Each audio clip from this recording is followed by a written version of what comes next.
Right. Telangana రాష్ట్రంలో ఇప్పటికే ఎన్నికల నగారం మోగింది. ఇక ఈ నేపథ్యంలో ప్రధాన పార్టీకి సంబంధించిన అభ్యర్థులు తమ యొక్క ఎన్నికల ప్రచారాన్ని హోరాహోరీగా సాగిస్తున్నారు.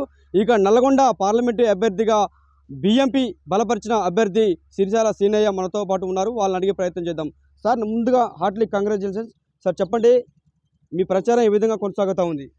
మా ప్రచారం అంటే మేము బహుజన్ ముక్తి పార్టీ బలపరిచినట్టు అభ్యర్థిగా నాకు అవకాశం ఇచ్చినట్టు ఆ పార్టీ శ్రేణులు వాళ్ళందరికీ ధన్యవాదాలు.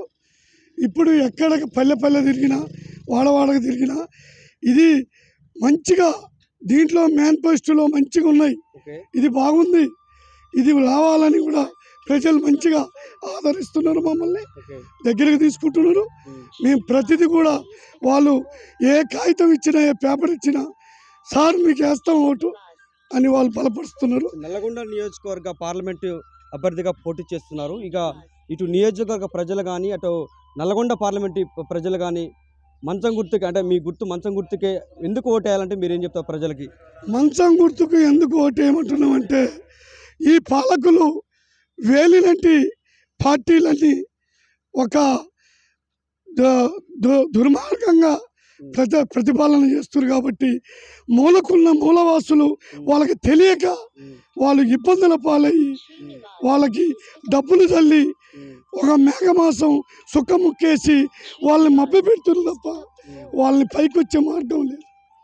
ఈ అమాయకులు పైకి రావాలంటే మా బహుజన్ ముక్తి పార్టీ నేను అభ్యర్థినిగా నేను దాన్ని బలపరిచిన నాకు ఈ అవకాశం ఇచ్చింది. ఎందుకు అంత కాన్ఫిడెంట్? ప్రజలకు చదువులు లేవు, ప్రజలు అల్లాడిపోతున్నారు. అసలు ఇచ్చిన వాళ్ళకి డబ్బులు ఇచ్చుకుంటూ పోతున్నారు, ఇచ్చిన పార్టీలకే బానిసగా బిచ్చాలనుకుంటూ పోతున్నారు. ఇంకా ఎన్నాళ్ళని ఉంటాం?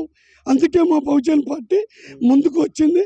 పల్లె వాడ వాళ్ళ పరిస్థితులు, వాళ్ళ బాధలు, అక్కలారా చెల్లెలారా మీ అందరికీ నా వందనములు.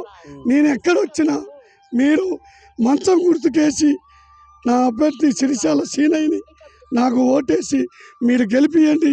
మీ ఇల్లుకి మీ ఇంటికి నేను వచ్చి నాకు వచ్చిన పథకాలు నేను గెలిస్తే మీకు అందరికీ చేస్తానని ఈ మీడియా ద్వారా నేను తెలియపరుస్తాను. మీరేమో బహుజనవాది అంటారు, మరి అటు పక్క చూస్తున్నట్టేమో ఇటు బీఆర్ఎస్ కానీ కాంగ్రెస్ కానీ బీజేపీ కానీ బలమైన అభ్యర్థులు ఉన్నారు. అంటే ఇటు డబ్బు అంటే రెడ్డి వర్గం త్రిమూర్ఖ వర్గ పోరు నడుస్తూ ఉంది. దీనిపై మీరు ఏమంటారు? ఈ రెడ్డి వర్గాలు, ఈ కమ్మ ఎలమ, ఈ వర్గాలన్నీ మనల్ని బానిసలు చేశారు. 100 సంవత్సరాల నుంచి బానిసలు చేశారు. చదువుకునే యువకులు మరి కాలేజీలు ఇలాంటివి కూడా వాళ్ళు ఈ సంపద మొత్తం తిని వాళ్ళు సంపద అంతా తిని వాళ్ళని ఈ ప్రకృతి సంపద మొత్తం మింగేసి ఈ దేశాన్ని అంధకారంలో పెట్టారు. కాబట్టి వాళ్ళు చేసే అభ్యర్థులు డబ్బు ఇస్తారు, తినండి, వాళ్ళు మొక్కిస్తారు, సుక్కిస్తారు, తాగండి. నేను సామాన్యుని, నాకు ఓటు సామాన్యుడిగా మీరు ఇంత ఆవేదన వ్యక్తం చేస్తున్నారు. అటు బీజేపీ కానీ ఇటు బీఆర్ఎస్ కానీ కాంగ్రెస్ కానీ మీరు కూడా నల్గొండ పార్లమెంట్ యొక్క విజయం మాదే అని చెప్పేసి వాళ్ళు ధీమా వ్యక్తం చేస్తున్నారు. మీరు బీఎంపీగా అభ్యర్థిగా బలపరిచిన మీరు సిరిశాల సీనయ్యని మీరు అభ్యర్థిగా మీరు మరి ఏ విధంగా నిలదొక్కుతారు ఈ విషయంలో? ఈ విషయంలో వాళ్ళు పెద్దోళ్ళని వాళ్ళు బ్రహ్మాండంగా తిరుగుతున్నారు. మాకు వాళ్ళతో కాదు యుద్ధం, మోసం చేసే వాళ్ళతో యుద్ధం. మా యుద్ధం ప్రకటించి ప్రజలకు పోతున్నాం. ప్రజలు చైతన్యం కావాలి, ప్రజలు బ్రహ్మాండంగా వాళ్ళు సుచిత్రంగా అందరూ సమానం ఉంటే రెడ్డోడు ఎవడండి? రెడ్డోడు మోసం చేస్తుడు, కమ్మోడు మోసం చేస్తుడు. 100 సంవత్సరాలు కాంగ్రెస్ పార్టీ అధికారంలో ఉంది. ఇప్పుడు కాంగ్రెస్ రాష్ట్రంలో కూడా కాంగ్రెస్ పార్టీ ఉంది. ఇక్కడ మండలాల నియోజకవర్గంలో కూడా కాంగ్రెస్ పార్టీ ఉంది. ఇటు కాంగ్రెస్ పార్టీకి ప్రజలు కూడా ఆకర్షితున్నారు. దీనిపై మీరు ఏమంటారు? మరి ఓటర్లు మళ్ళీ అవకాశం ఉందంటారా? నేను ఓటర్లుగా చెప్తున్నా, మీ అందరికీ దండం పెడుతున్నా, మీరు నిజం తెలుసుకోండి. ఏదో 4 పథకాలు పెట్టి 4 పథకాలు చేస్తే మీకు పనులు కావండి.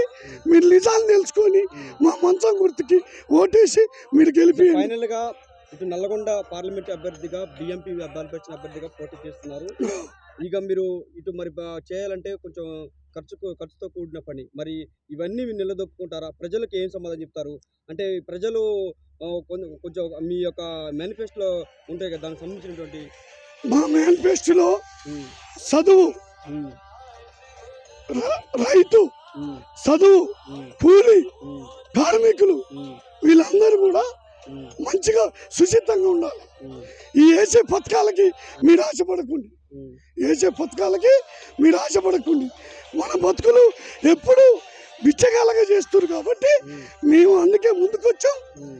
మీ బాధలు వార్చుకుంటాం, ఇంటింటికి తిరుగుతాం, మీ బాధలు తీసుకుంటాం, హ్మ్. మిమ్మల్ని ముందుకు తీసుకుంటామని ఈ మీడియా ద్వారా ఫైనల్‌గా ఇటు నియోజకవర్గ ప్రజలకు, నల్గొండ పార్లమెంట్‌లో ప్రజలకు మీరు ఒక బిఎంపీ బలపరిచిన అభ్యర్థిగా సిరిసిల్ల సీనియా మంచం గుర్తుగా ఓటేయాలని చెప్పేసి ప్రజల్ని ఏ విధంగా ఆకర్షిత చేస్తారు? మీరు ఇచ్చే సమాధానం ఏముంది?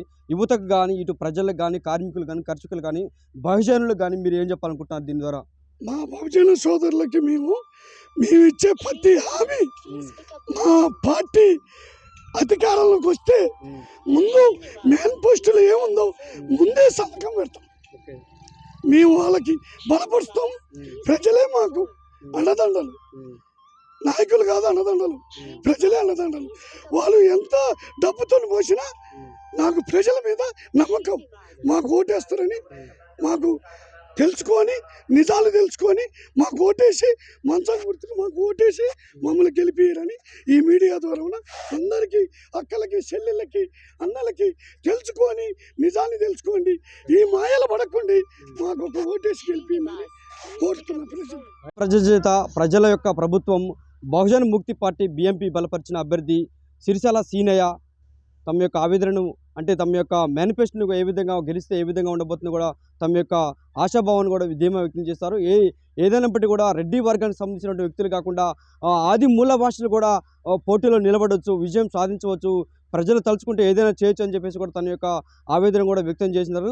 ఇక బహుజన ముక్తి పార్టీకి అధికారంలో వస్తే తమ యొక్క ఎన్నికల కూడా మేనిఫెస్టోను కూడా చెప్తున్నారు. ఇక ప్రజల యొక్క నిర్ణయం ఏ విధంగా ఉండబోతుందో మనం క్లియర్గా రాబోయేటటువంటి ఎన్నికలలో పార్లమెంట్ ఎన్నికల్లో చూడవచ్చు.